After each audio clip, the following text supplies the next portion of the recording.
အမြန်လမ်းပေါ်ကတွေးဆွန်းသောည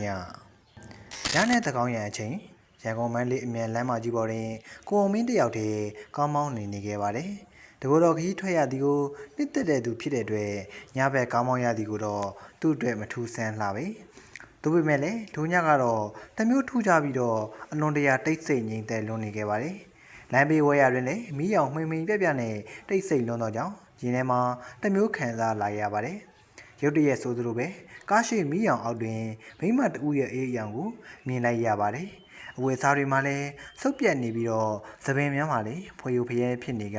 လမ်းဘေးတွင်ရပ်နေခဲ့ပါတယ်။ကိုအောင်မင်းကကားကိုရပ်လိုက်ပြီးမိန်းကလေးကိုကူညီဖို့ကြိုးစားခဲ့ပေမဲ့လည်းမိန်းကလေးက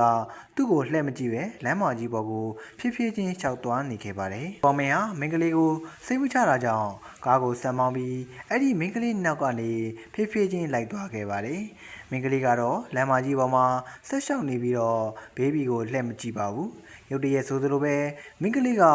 လမ်းမကြီးရဲ့အလဲမှာရပ်လိုက်ပြီးကားရှည်ကိုလှည့်လိုက်ပါတယ်။မိန်းကလေးရဲ့မျက်နှာကိုမြင်လိုက်ရတဲ့အချိန်မှာတော့ကိုမင်းဟာထိတ်လန့်တုန်လှုပ်သွားခဲ့ရပါတယ်။မိန်းကလေးရဲ့မျက်နှာဟာဖြူဖြော့နေပြီးမျက်လုံးတွေကနီရဲနေပါတယ်။မျက်နှာမှာလည်းသွေးသွန်းနေခဲ့ပါတယ်။ဒီကသူ့ကိုစူးစိုက်ကြည့်ပြီးထူးဆန်းတဲ့အပြုံးတစ်ခုကိုပြုံးပြလာခဲ့ပါတယ်။ကိုအောင်မင်းဟာကြောက်လန့်တုန်လှုပ်သွားပြီးကားကိုလည်းအမြဲမောင်းထွက်ဖို့ကြိုးစားခဲ့ပါတယ်။ဒါပေမဲ့လည်းကားက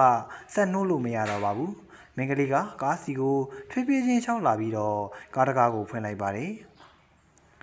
မိန်းကလေးကကားထဲကိုဝင်လာပြီးကိုအောင်မင်းရဲ့ဘေးမှာထိုင်လိုက်ပါတယ်။မိန်းကလေးကကိုအောင်မင်းကိုသူ့ရဲ့အတိတ်ကြောင့်ကိုပြောပြလာခဲ့ပါတယ်။မိန်းကလေးကလွန်ခဲ့တဲ့နှစ်ပေါင်းများစွာကအဲ့ဒီအမြန်လမ်းပေါ်မှာကားတိုက်ခံရပြီးသေဆုံးသွားခဲ့တဲ့အမျိုးသမီးတစ်ယောက်ပါ။သူကိုတိုက်သွားတဲ့ကားသမားကိုလက်စားချေဖို့အတွက်အဲ့ဒီအမြန်လမ်းပေါ်မှာလှည့်လည်သွားလာနေရတာပါ။ကိုအောင်မင်းကိုသူ့ရဲ့လက်စားချေမှုမှာပါဝင်ပေးဖို့အတွက်တောင်းဆိုခဲ့ပါတယ်။ကိုအောင်မင်းကငင်းဆန်ခဲ့ပေမဲ့မိန်းကလေးကသူ့ကိုအတင်းကျပ်ခိုင်းစေခဲ့ပါတယ်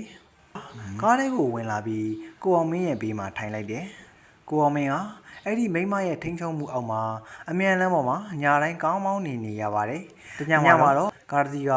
သူ့ကိုအလွန်အရှိန်ပြင်းစွာနဲ့ကြော်တက်သွားခဲ့ပါတယ်။ထိုကားကိုမိန်းကလေးရဲ့ဝိညာဉ်ကချက်ချင်းလိုက်ပြီးကားရှိမှာရုတ်တရက်ပေါ်လာခဲ့ပါတယ်။ကားသမားဟာထိတ်လန့်တုန်လှုပ်စွာနဲ့ကားကိုထိန်းချုပ်နိုင်တဲ့မရှိတော့ဘဲလမ်းဘေးသို့ထိုးကျသွားခဲ့ပါတယ်။ကားဟာအပင်တွေနဲ့တိုက်မိပြီးမီးလောင်သွားခဲ့ရပါတယ်။ထိုကားသမားဟာထိုမိန်းကလေးကိုတိုက်ခဲ့တဲ့ကားသမားဖြစ်နေခဲ့ပါတယ်။နောက်ရက်တွေမှာတော့အဲ့ဒီအမြန်လမ်းပေါ်မှာကားတိုက်မှုတွေထပ်ပြီးတော့မဖြစ်တော့ပါဘူး။မိန်းကလေးရဲ့ဝိညာဉ်ဟာလည်းပျောက်ကွယ်သွားခဲ့ပါကိုအောင်မင်းဟာလည်းမိန်းကလေးရဲ့ထိန်းချုပ်မှုကနေလွတ်မြောက်သွားခဲ့ပါတယ်။ဒါပေမဲ့သူ့ရဲ့စိတ်ထဲမှာတော့ထိတ်လန့်မှုတွေကအမြဲရှိနေခဲ့ပါတယ်